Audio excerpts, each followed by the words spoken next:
Le secret du succès par William W. Atkinson. Leçon 2. L'individu. Traduction et narration par Julie Descamps.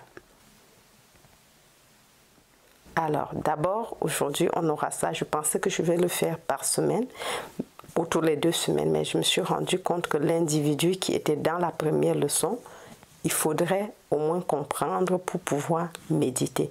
Donc, à partir de maintenant, on a quelque chose sur laquelle on peut méditer. L'individu. L'individu est la personnalité. Ce qu'est réellement le soi. Qu'est-ce que l'individu qui manifeste le pouvoir du soi? Le maître dans le cerveau. Dans notre dernière leçon, nous avons déclaré que nous considérions que le secret de la réussite consistait principalement en la libre expression de l'individu, le jeu. Mais avant de pouvoir appliquer cette idée avec succès, vous devez d'abord vous éveiller à la réalisation de ce qu'est réellement l'individu, le jeu en vous. Cette affirmation peut sembler ridicule au premier abord pour beaucoup d'entre vous, mais il vous faudra vous familiariser pleinement avec l'idée qui la sous-tend, car c'est de la réalisation du jeu que naîtra le pouvoir. Si vous vous arrêtez et faites le point sur vous-même, vous constaterez que vous êtes un être plus complexe que vous ne l'aviez d'abord pensé. En premier lieu, il y a le jeu, qui est le soi réel ou l'individu, et il y a le moi, qui est quelque chose d'attaché et d'appartenant au jeu, la personnalité. Pour s'en convaincre, il suffit de laisser le jeu faire le point sur le moi et il s'apercevra que ce dernier est constitué de 3 phases ou principes, à savoir, premièrement, le corps physique, 2, l'énergie vitale et en 3e lieu, l'esprit. Beaucoup de gens ont l'habitude de considérer leur corps comme la partie je de celui-ci, mais un peu de considération leur montrera que le corps n'est qu'une enveloppe matérielle ou une machine à travers laquelle et au moyen de laquelle le je est capable de se manifester. Un peu de réflexion leur montrera qu'ils peuvent être très conscients de la partie « je suis » de leur corps tout en ignorant totalement la présence du corps physique. Ceci étant, il s'ensuit que le je est indépendant du corps et que ce dernier tombe dans la classification du moi. Le corps physique peut exister après que le je l'ait quitté. Le corps mort n'est pas le je. Le corps physique est composé d'innombrables particules qui changent de place à chaque instant de notre vie. Notre corps d'aujourd'hui est entièrement différent de celui d'il y a 1 an. Vient ensuite le 2e principe du moi. L'énergie vitale ou ce que beaucoup appellent la vie.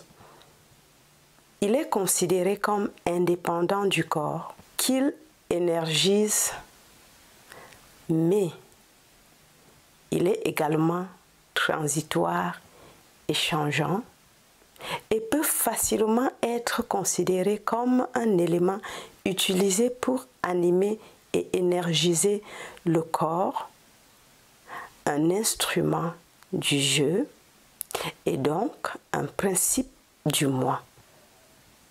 Que reste-t-il donc au jeu pour examiner et déterminer sa nature? La réponse qui vient naturellement aux lèvres est l'esprit par lequel je connais la vérité de ce que vous venez de dire. Mais arrêtez-vous un instant.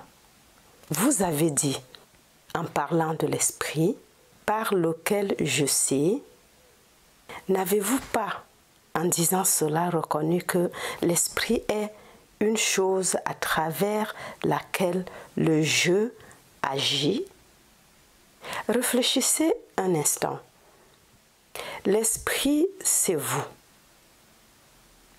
Vous êtes conscient que votre état mental change. Vos émotions varient. Vos sentiments diffèrent de temps en temps. Vos idées et vos pensées même sont incohérentes et soumises à des influences extérieures, ou bien sont moulées et régies par ce que vous appelez le jeu ou votre soi réel. Alors, il doit y avoir quelque chose derrière les états mentaux, les idées, les sentiments, les pensées, etc., qui leur est supérieur et qui les connaît tout comme on connaît une chose en dehors de soi, mais qu'on utilise. Vous dites « je ressens »,« je pense »,« je crois »,« je sais »,« je vais », etc., etc. Maintenant, qu'est-ce que le moi réel?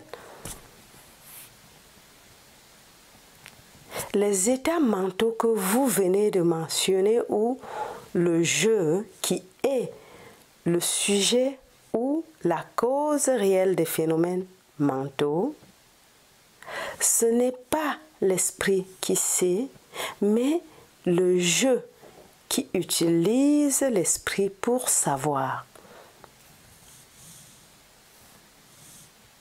Cela peut vous sembler un peu absurde si vous n'avez jamais fait l'objet d'une étude individuelle sur le sujet, mais réfléchissez un peu et l'idée se définira clairement dans votre esprit.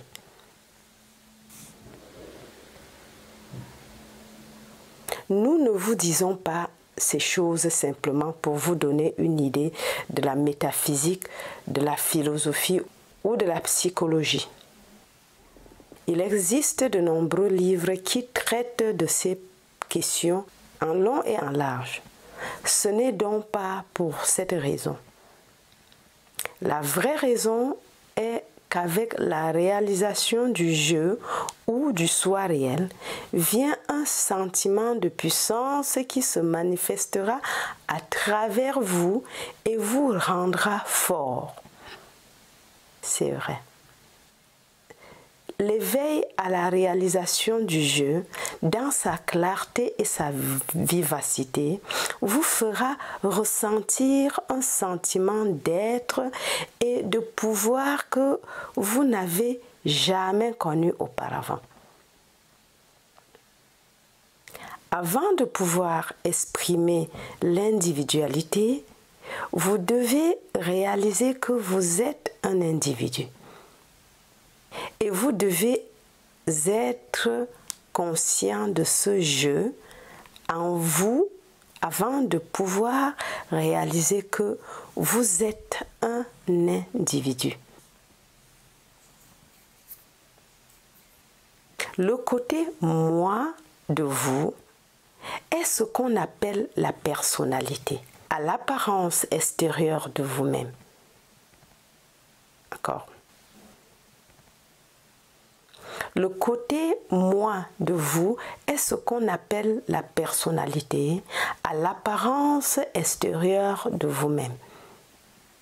Votre personnalité est composée d'innombrables caractéristiques, traits, habitudes, pensées, expressions et mouvements.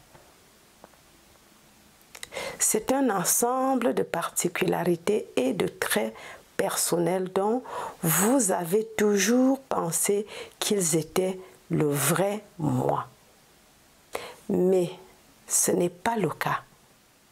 Savez-vous d'où est née l'idée de la personnalité? Laissez-nous vous le dire. Tournez les pages de n'importe quel bon dictionnaire et vous verrez que le mot vient du mot latin persona, qui signifie un masque utilisé par les acteurs dans les temps anciens, et que le mot à son tour a été dérivé de deux autres mots, sonar, qui signifie son, et per, qui signifie à travers. Les deux mots combinés signifient à travers. L'idée étant que la voix de l'acteur sonnait à travers le masque de la personnalité ou du caractère supposé. Webster donne ce qui suit comme l'une des significations de personne, même à ce jour. Un personnage ou un rôle comme dans une pièce de théâtre. Un personnage présumé. Ainsi, la personnalité signifie le rôle que vous jouez dans la grande pièce de théâtre de la vie sur la scène de l'univers. L'individu réel dissimulé derrière le masque de la personnalité est vous. Le soi réel, le je, cette partie de vous dont vous êtes conscient lorsque vous dites « je suis », qui est votre affirmation d'existence et de pouvoir latent. Le terme individu signifie quelque chose qui ne peut être ni divisé ni soustrait. Quelque chose qui ne peut être blessé ou blessé par des forces extérieures. Pas des forces extérieures. Quelque chose de réel. Et vous êtes un individu. Un vrai moi, quelque chose doté de vie, d'esprit et de pouvoir que vous pouvez utiliser comme bon vous semble. Un poète nommé Or a écrit « Je suis le Seigneur de 1000 mondes et je règne depuis la nuit des temps. Et nuit et jour, dans un balancement cyclique, passeront pendant que je scrute leur action. Mais le temps s'arrêtera avant que je trouve la libération, car je suis l'âme de l'homme. » Waouh! Ça, c'est une bonne explication de jeu. bien que je connaisse déjà le jeu, mais ici, il donne comment les aspects et comment ça travaille ensemble, ce qui fait encore une vraie particularité. Ça, c'est un test, une leçon à écouter et à réécouter et à réécouter pour mieux comprendre le fonctionnement de nous-mêmes. Parce que là, notre interaction avec cet espace vital dans lequel se trouve tout ce dont nous avons besoin. Waouh, waouh, waouh. Je vais m'arrêter ici pour aujourd'hui et à la prochaine leçon qui s'intitule l'esprit. Allez, bonne journée à tout le monde et à la prochaine. Bye bye.